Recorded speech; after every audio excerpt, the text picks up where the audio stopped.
పొద్దున్నే వాకింగ్ ఎన్ని గంటలకు వస్తారా? 5 గంటలకల్లా వచ్చేస్తాను. Hello sir. ఏమిటిలా వచ్చారు? ఏం లేదు బాబు, డాడీ కాఫీ అన్నారు, నేను టిఫిన్ అన్నాను, అరెస్ట్ చేశారు, కూర్చున్నాను. ఇప్పుడు వస్తాను. బాబు ఇట్రా. అవును, ఇంత చదువుకున్నావు, డాడీకేమో మంచి ఇన్ఫ్లుయెన్స్ ఉంది, ఎక్కడైనా ఒక ఆఫీసర్ ఉద్యోగం చేయకూడదు? నీ చదువు అంతా ఈ కాకి గుడ్డలకి అంకితం చేస్తామేమయ్యా? మీరు వేసుకున్నది కాకే కదా సార్. ఇది మా డిపార్ట్మెంట్ డ్రెస్.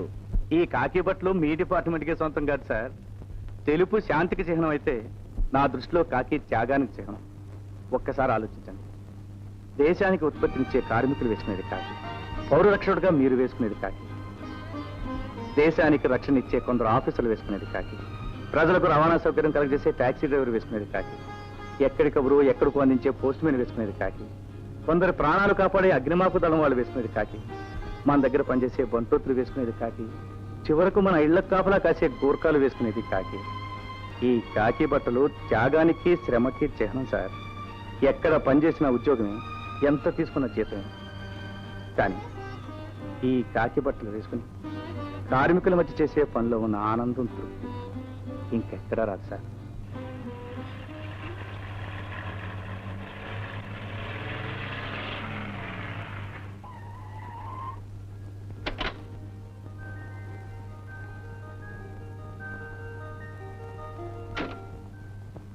ఎరా రాముడు ఎక్కడున్నాడు? ఫ్యాక్టరీలో ఉన్నాడు. దండలు తెచ్చాను, త్వరగా రమ్మని చెప్పు. అలాగే. ఏమిటా దండల హడావుడి? ఊరి నుంచి ఇచ్చారు కదండి అమ్మగారు. అమ్మగారు? అవునండి.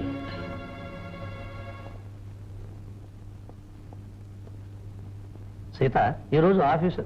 You see, Mr. Ravi, this is office.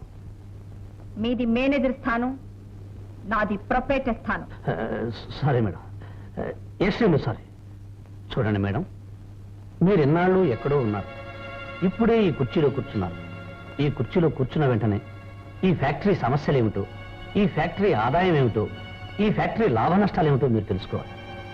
ఈ రోజు మీరు వేరే కార్యక్రమం పెట్టుకోకుండా ఉంటే నేను వెళ్ళి లాయర్ గారిని, ఆడిటర్ గారిని పిలిపిస్తాను. ఓకే. పోతే మేడం, ఈ రోజు మీరు బిజీ కార్యక్రమంలో ఉంటారు కాబట్టి ఒకవేళ మీరు వచ్చారు కదా అని వర్కర్లు వాళ్ళ కష్టాలు బాధలు మీకు ఎక్కడో పెట్టుకుని మిమ్మల్ని బాధ పెట్టాలని వస్తే ఏం చెప్పంటారు? ఇవాళ కుదరదని చెప్పండి. ఈ రోజు కుదరదా? ఈ రోజే కాదు, ఏ రోజు కుదరదన్నారు. అయినా వాళ్ళు నాతో మాట్లాడేది ఏమిటి? ఏదైనా ఉంటే మేనేజర్తో అంటే నాతో మాట్లాడమన్నారు. అయినా ఆవిడ్ని కలుసుకునే ముందు అపాయింట్మెంట్ తీసుకోవాలి బాబు. అపాయింట్మెంట్ తీసుకుని అపాయింట్మెంట్ ప్రకారమే కలుసుకోవాలి. ఏమిటి, ప్రొపరైటర్ని వర్కర్స్ కలవడానికి అపాయింట్మెంట్ తీసుకోవాలా? ఇంకా నయం, తల్లిదండ్రుల్ని కలవడానికి, భార్య భర్తతో మాట్లాడడానికి కూడా అపాయింట్మెంట్ తీసుకోవాలన్నారు కాదు. అపాయింట్మెంట్ తీసుకునేవాడి గారిని కలుస్తాం. అలాగే పదండి.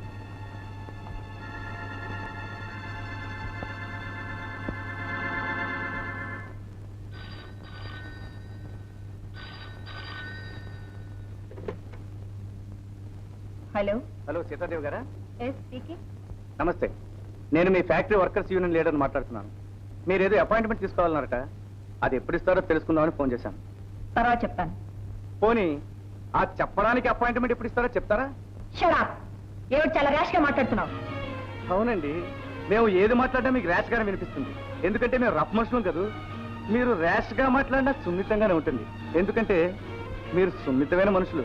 What nonsense you are talking? Madam, నేను చాలా సెన్స్ తోనే మాట్లాడుతున్నాను. ఒక వర్కర్ ప్రొపరేటర్ని కలవాలంటే, కనీసం మాట్లాడాలంటే అపాయింట్మెంట్ తీసుకోవాలా? చూడండి, మేము కలవాలని వచ్చింది మిమ్మల్ని ఏదో అడగాలని కాదు, మా కోరికల్ని మీతో చెప్పుకోవడానికి కాదు.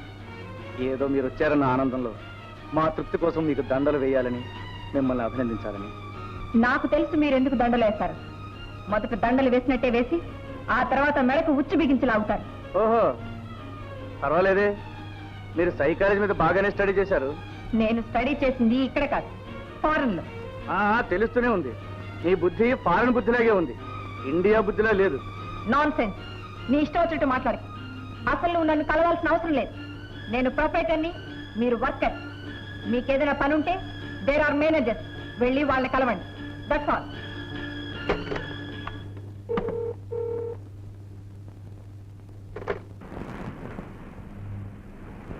So sweet. చాలా బాగా పాడారు. Thank you. ఈ పాట ఎవరు రాశారు? నేనే. Very fine. మీకు పాటలు అంటే ఇష్టమా? సంగీతం అంటే ఇష్టం లేని వాళ్ళు ఎవరుంటారు? మీరు పాడతారా? మీరేం చేస్తుంటారు? సంగీతాన్ని ఆరాధిస్తూ ఉంటాను. మీరు? ఆరాధించే వాళ్ళను ఆరాధిస్తూ ఉంటాను. మీరు ఎప్పుడు ఇక్కడికి వస్తూ ఉంటారా? మీరు కూడా వస్తూ ఉంటారనుకుంటాను. అవును. Thank you. వెల్కమ్. వస్తాను. రండి.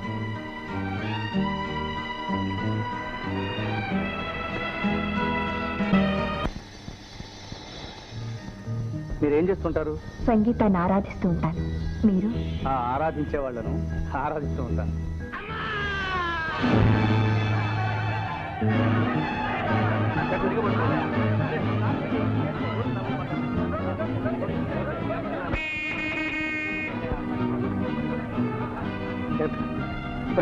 మేనేజర్ గారితో చెప్పు, అప్పారోకి యాక్సిడెంట్ ఏంటి, హాస్పిటల్ కంపెనీ గారు తీసుకెళ్తాం చెప్పు.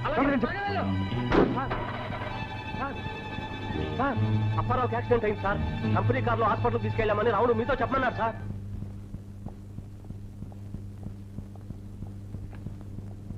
మేడం, ఒకసారి మీ కారు తాళాలు ఇస్తారా? దేనికి? అర్జెంటుగా బ్యాంక్కి వెళ్ళి రావాలి. కంపెనీ కార్ ఏమైంది? ఎవడో ఒక వర్కర్ వేసుకెళ్ళాడు. వర్కరా? అదే మేడం, ఆ యూనియన్ లీడర్ లేడు, రాము. Company car తీసుకెళ్ళాడా? దేనికి? దేనికంటే ఏం చెప్పను మేడం, ఫ్యాక్టరీలో ఎవడో వర్కర్ వేలికి ఓ చిన్న దెబ్బ తగిలిందట, ఓ బొట్టు రక్తం గారిందట. దాంతో వాడి చెయ్యి విరిగిపోయిందని, ఫ్యాక్టరీ అంతా రక్తమయమైపోయిందని నానా హడావిడి చేసి కారులో తీసుకెళ్ళాడు.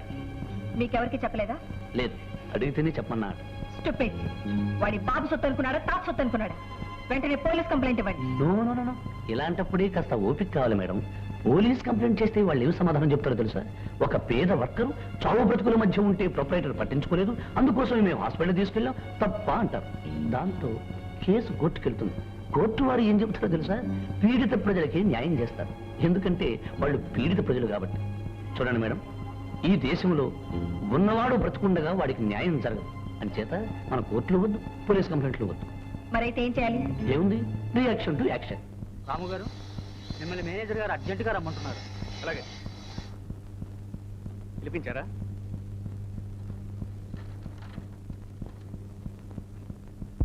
ఏమిటిది? చదువుకున్నవాడు అర్థం కాల? కారు తీసుకెళ్ళేటప్పుడు మీతో చెప్పని చెప్పానే. తీసుకెడుతూ కాదు చెప్పాల్సింది, చెప్పి తీసుకెళ్ళాలి. కానీ చెప్పడానికి అవకాశం లేకపోయింది. అది చెప్పాల్సింది నాతో కాదు, ఓనర్ గారితో. సరే, ఆవిడ గారితో చెప్తాను. చెప్పే ముందు ఆవిడ గారి పర్మిషన్ తీసుకోవాలి. నువ్వు ఇలా అంటున్నావని ఆవిడ గారితో అంటాను, ఆవిడేమంటుందో నీతో అంటాను. మేడం, మన యూనియన్ లీడర్ గారు నన్ను ఎందుకు సస్పెండ్ చేశారు అని మిమ్మల్ని అడగాలంటున్నారు. పంపించమంటారా? నో. నో అని అంటున్నారు. నేను ఆవిడతో మాట్లాడతాను. ఇది పెట్టింది ఆవిడ గారితో నేను మాట్లాడడానికి, నువ్వు మాట్లాడడానికి కాదు. నేను మాట్లాడాలండి. ఆవిడ మాట్లాడను అంటే మాట్లాడతానంటావేమిటయ్యా?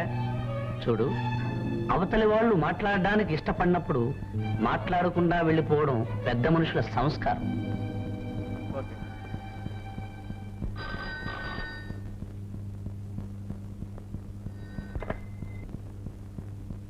హలో. Good evening madam. నన్ను రాము అంటారు. మీ ఫ్యాక్టరీ వర్కర్స్ యూనియన్ లీడర్ని. ఇక్కడికి ఫోన్ చేయాల్సిన అవసరం లేదు. అవసరం ఉంది కాబట్టి ఇక్కడికి ఫోన్ చేశాను మేడం. ఏమిటో అవసరం? నన్ను ఎందుకు సస్పెండ్ చేశారో చెప్పండి. ఆఫీస్లో తెలుసుకో, లేదంటే రేపు పేపర్లో వస్తుంది, అక్కడ చదువుకో. మీరు పేపర్లో వేసేది కరెక్ట్ అని గ్యారంటీ ఏమిటి? మ్మ్? మీరు పేపర్లో వేసేది కరెక్ట్ అని గ్యారంటీ ఏమిటి? కరెక్ట్ కాకపోయినా వాదించేది ఇక్కడ కాదు, కోర్టు ఉంది అక్కడ. నువ్వు అస్తమాను ఇలా ఫోన్ చేయడం మొదలు పెడితే న్యూసెన్స్ కేసు పెట్టి నిన్ను అరెస్ట్ చేస్తాను. Mind it. మేడం, మీరు చెప్పినంత మాత్రాన కేసు టేకప్ చేయడానికి పోలీసు వాళ్ళ తప్పించేవాళ్ళు అనుకోకండి. కేసు పెట్టడానికి మీకెంత శక్తి ఉందో, పెట్టిన కేసును కాదని వాదించుకోవడానికి మాకు అంతే శక్తి ఉంది. ఏమిటి పోలీసులను సపోర్ట్ చేస్తూ అంత తీవ్రంగా వాదిస్తున్నా? అవునన్నా, ఒక వర్కర్కి అన్యాయం జరిగితే కనీసం ఫోన్లో మాట్లాడడానికి కూడా అవకాశం ఇవ్వదట. పైగా ఏమిటని అడిగితే రిపోర్ట్ ఇస్తుందట, అరెస్ట్ చేస్తుందట. ఇటువంటి వాళ్ళని మీ డిపార్ట్మెంట్ ఏం చేస్తుందన్నా? మేమేం చేయరా, కోర్టు వారు ఏం చేయమంటే చేస్తాం. నాన్న, ఒక వర్కర్ చావు బతుకుల మధ్య ఉంటే అతను హాస్పిటల్ తీసుకెళ్ళాను, నేను కారు తీసుకెళ్ళాను. ఇది న్యాయం అంటారా అన్యాయం అంటారా మీరే చెప్పండి. 100కి 150 పాళ్ళు అన్యాయమేరా. అదేమిటి నాన్న? కారు నీది కాదు, ఓనర్వి నువ్వు కాదు, నువ్వు వర్కర్వి. ఇతరుల ఆస్తిని చెప్పకుండా తీసుకెళ్ళడం నేరం. ఆ నేరానికి సస్పెండ్ చేసే హక్కు వాళ్ళకుంది, శిక్షించే హక్కు మాకుంది. చెప్పే హక్కు మీకుంది. ఏమిటండి కరెక్ట్? అర్థం పర్థం లేకుండా మాట్లాడుతున్నారు. అవసరం ఆ వ్యక్తి తావు బతుకుల మధ్య ఉంటే వెళ్ళి కారు కోసం పర్మిషన్ అడిగి, వాళ్ళ పెట్రోల్ కోసం పర్మిషన్ అడిగి, వాళ్ళు ఇంకొకటి అడిగి, ఇవన్నీ చేసే లోపల వీళ్ళ ప్రాణాలే పోతాయి. ఈ ప్రభుత్వం చేసే పనులన్నీ ఇంతేనండి.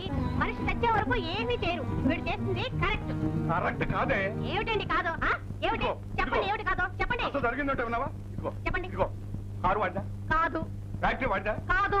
ఇదిగో మొన్న పెద్దాపురంలో కూడా ఇలాగే జరిగిందే. ఏమిటండి ఏమిటి? ఏం జరిగింది? కావాలంటే నేను వెంకమ్మని పిలుస్తాను, చెప్తుంది. వెంకమ్మ నువ్వు చెప్పడం అదే అవతల కోర్టులు ఉన్నాయి. ఏమిటండి కోర్టులో? ఇదిగో నీ మాటలు. ఏంటండి? వాళ్ళు చేసింది కరెక్ట్ అండి. అమ్మా, న్యాయం అన్యాయం మేము చూసుకుంటాం.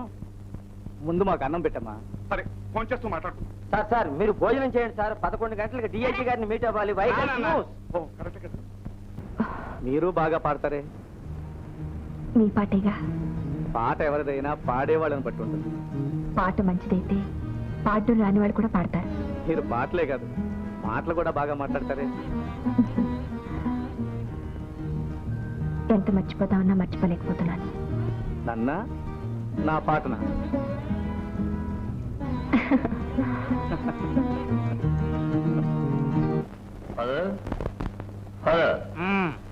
పెళ్లి గురించి ఏం చేశావు? చేసుకుందామని ఉందిరా. ఈ వయసులో పిల్లని ఎవరిస్తారా అని ఆలోచిస్తున్నాను. చిచి, నీ పెళ్లి గురించి కాదు, నా పెళ్లి గురించి. నీకు మాత్రం ఎవరిస్తారా? అదేమిటి ఫాదర్, సీత ఫారెన్ నుంచి రాగానే సీతకు నాకు పెళ్లి చేస్తాను అన్నాను. ఇప్పుడు ఆ మాట కదపడానికే భయంగా ఉంది నాకు. భయం ఎందుకు? నీ చేతిలో పెళ్లి కొడుకున్నాడు, ధైర్యం గడు. అదిగో వస్తాం. వస్తుందా?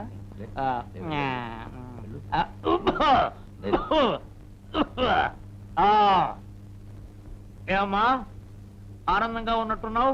ఆనందంగా ఉన్నప్పుడే అన్ని విషయాలు అడిగేయాలంటారు. అడిగేనా? అడిగండి అంతే. రవిలేడు మొన్న పనిలో తీసేసిన అబ్బాయి వాడి మాట కదమ్మా, నీ బావ నా కొడుకు. మరి వాడు పెళ్లికి వచ్చేసాడు. మరి ఇప్పుడు రావడం ఏంటి అంకిల్? నేను ఫారెన్ వెళ్ళక ముందే వచ్చాడు. వచ్చాడు, నువ్వు వచ్చాక మరీ పెళ్లికి వచ్చేసాడు. మరి నీతో ఒక ముక్క చెప్పి అన్ని ఏర్పాట్లు పూర్తి చేద్దామని. అలాగే. థ్యాంక్స్.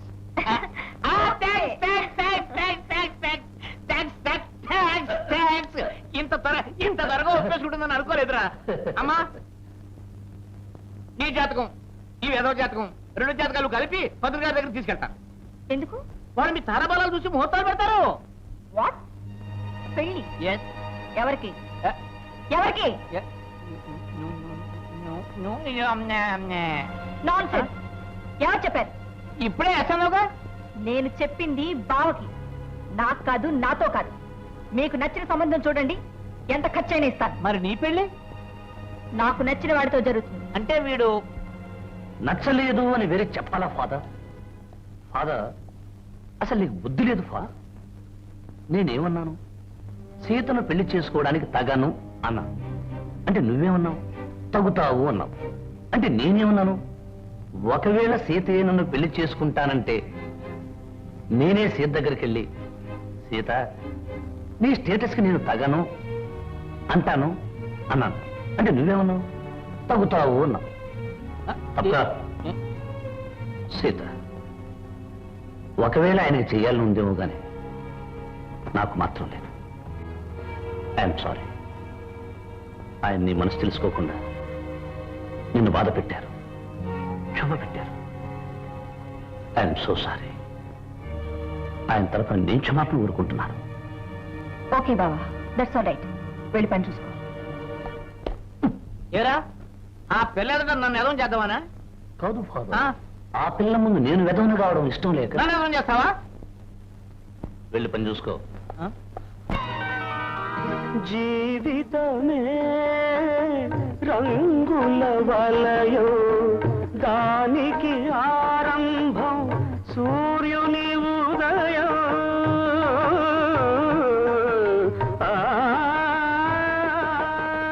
గడిచే ప్రతి నిమిషం ఎదిగే ప్రతిబింబం, గడిచే ప్రతి నిమిషం ఎదిగే ప్రతిబింబం, వెదికే ప్రతి ఉదయం. వద్దు రాము, ప్లీజ్ రాము. హృదయం సంధ్యారాగం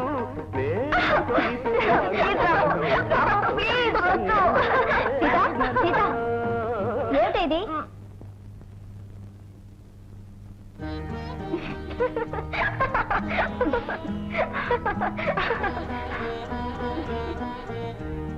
పాట ఎవరిదైనా పాడేవాళ్ళని బట్టి ఉంటుంది. పాట మంచిదైతే పాడడం రాని వాళ్ళు కూడా పాడతారు. మీరు పాటలే కాదు మాటలు కూడా బాగా మాట్లాడతారే. ఎంత మర్చిపోతామన్నా మర్చిపోలేకపోతున్నాను. నన్నా నా పాటనా? Thank you.